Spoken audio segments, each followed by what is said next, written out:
வணக்கம். நீங்கள் பார்த்து கொண்டிருப்பது எக்ஸாம் ஆஸ்பிரன்ஸ் யூடியூப் சேனல். நம்ம பிரத்யேகமாக என்ன பார்த்துட்ருக்கோம் அப்படின்னு வந்து பார்த்தா தமிழ் இலக்கணங்களை பற்றி பார்த்துட்ருக்கோம்.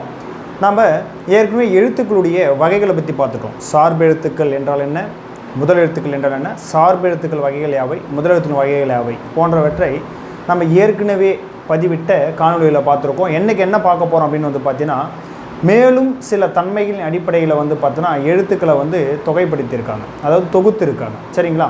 இப்போ முதலாவதாக நம்ம பார்க்க போகிறது இன எழுத்து. இனம் இந்த எழுத்துக்களுக்கு இன்னொரு பேர் வந்து பார்த்தா நண்பர் எழுத்துக்கள். ஏன் இவ்வாறு அழைக்கப்படுது அப்படின்னு வந்து பார்த்தா இரண்டு காரணங்கள். ஒன்று, பிறக்கும் இடத்திலோ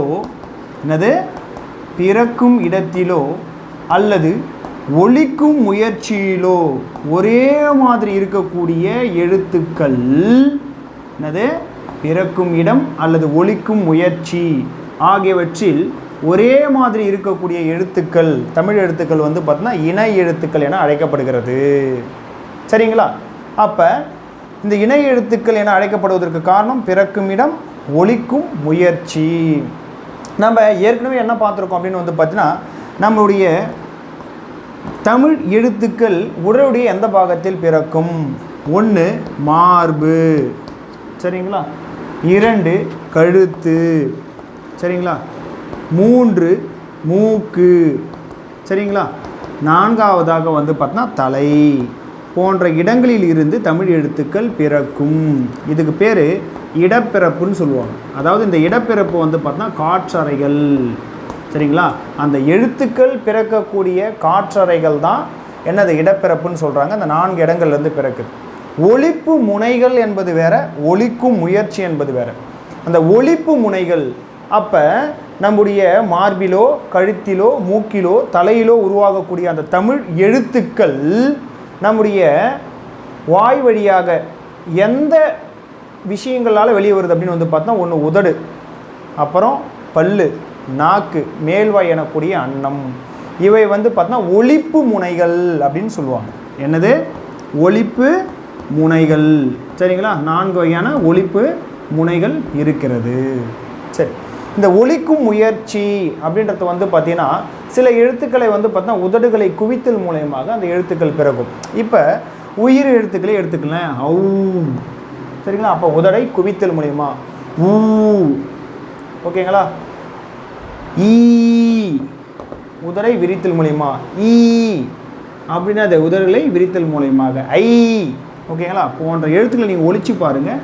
அப்போ அந்த ஒலிக்கும் முயற்சி, அந்த ஒலிக்கும் முயற்சியின் அடிப்படையில் எழுத்துக்கள் வந்து பார்த்தீங்கன்னா வகைப்படுத்தப்பட்டால் அவை இன எழுத்துக்கள். அப்போ பிறக்கும் இடத்திலோ ஒலிக்கும் முயற்சியிலோ ஒரே மாதிரி இருக்கக்கூடிய எழுத்துக்கள் இன எழுத்துக்கள் என அழைக்கப்படுகிறது. சரிங்க. அப்போ நம்ம உயிர் எழுத்துக்கள் எடுத்துக்குவோம்.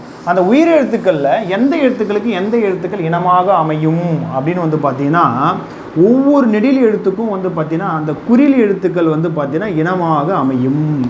அ ஆ, இ ஈ, உ ஊ, ஏ ஏ, ஐ, ஓகேங்களா? அப்புறம் ஓ ஓ, ஔ, சரிங்களா? அப்போ இந்த 5 குறில் எழுத்துக்கள், 7 நெடில் எழுத்துக்கள் இருக்கிறது.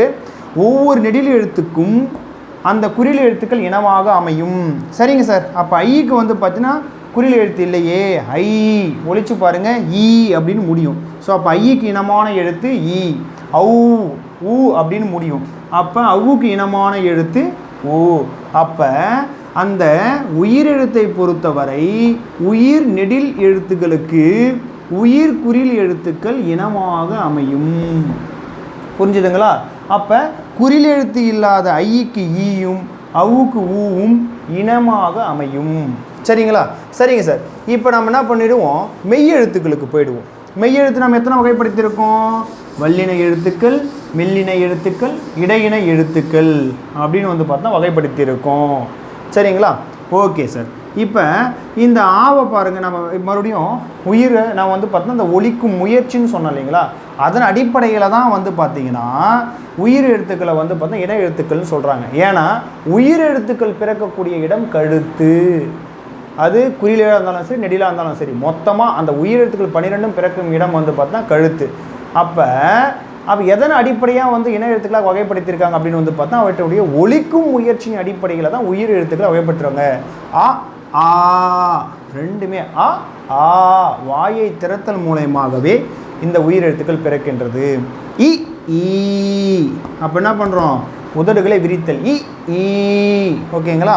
அதேமாரி இது இப்போ அந்த உயிர் எழுத்துக்களானது பிறக்கும் இடம் ஒன்று, அவற்றை ஒலிக்கும் முயற்சியின் அடிப்படையிலே அவை இணை எழுத்துக்களாக வகைப்படுத்தப்பட்டிருக்கின்றன என்பதை நீங்கள் அறிந்து கொள்ள வேண்டிய ஒன்று.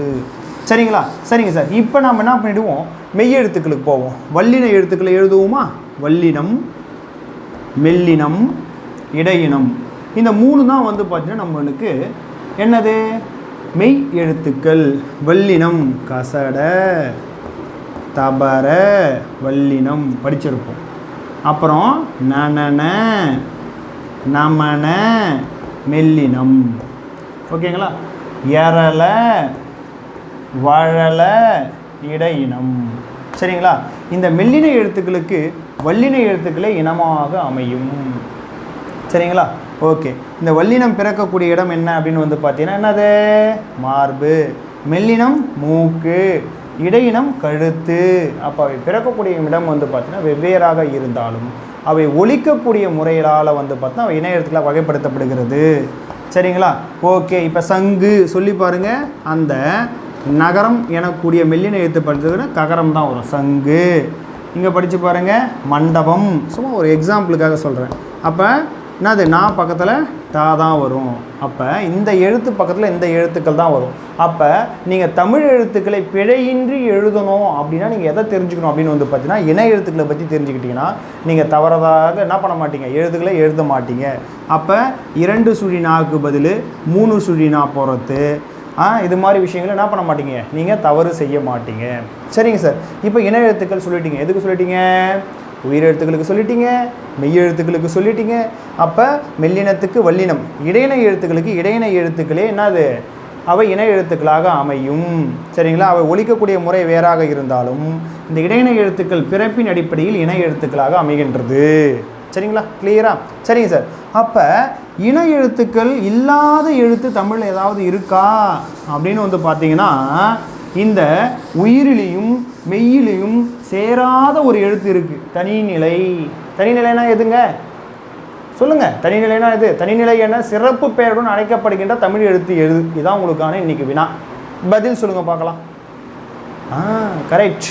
அப்போ தனிநிலை என்பது என்ன அப்படின்னு வந்து பார்த்தோன்னா அக்கேனம், ஆயுத எழுத்துன்னு சொல்கிறோம் இல்லைங்களா, அந்த அக்கேனம் தான் வந்து பார்த்தீங்கன்னா என்னது தனிநிலை என அழைக்கப்படுகிறது. ஏன் அப்படின்னு வந்து பார்த்தீங்கன்னா அது உயிரெழுத்தினுடைய வகைப்பாட்டிலும் வைக்கப்படாது, மெய்யெழுத்தினுடைய வகைப்பாட்டிலும் வைக்கப்படாது. ஆனால் உயிரையோ மெய்யையோ சார்ந்தே இயங்கும். சரிங்களா? அந்த வகைப்படுத்தப்படாது. ஆனால் என்னது, இந்த உயிரையோ மெய்யையோ சார்ந்தே தான் என்ன பண்ணும், இந்த ஆயுத எழுத்து எனப்படுகின்ற அக்கேனம் இயங்கும். சரிங்களா? இந்த ஆயுத எழுத்துக்கு தான் என்ன கிடையாது, நம்மளுக்கு என்ன கிடையாது, இணை எழுத்து கிடையாது. அப்போ இது முக்கியமான ஒரு கொஸ்டின். அப்போ தமிழில் இணை எழுத்து இல்லாத ஒரு எழுத்து எது அப்படின்னு கேட்டாங்கன்னா நீங்கள் என்ன தெரியணும், உங்களுக்கு வந்து பார்த்தீங்கன்னா இந்த அக்கேனம் ஆயுத எழுத்து வந்து பார்த்தீங்கன்னா இணை எழுத்து இல்லாத ஒரு தமிழ் எழுத்து என்பதை நீங்கள் நினைவில் நிறுத்த வேண்டும். அடுத்த காணொளியில் வேறு சில எழுத்துக்களை பற்றி பார்ப்போம். நன்றி, வணக்கம்.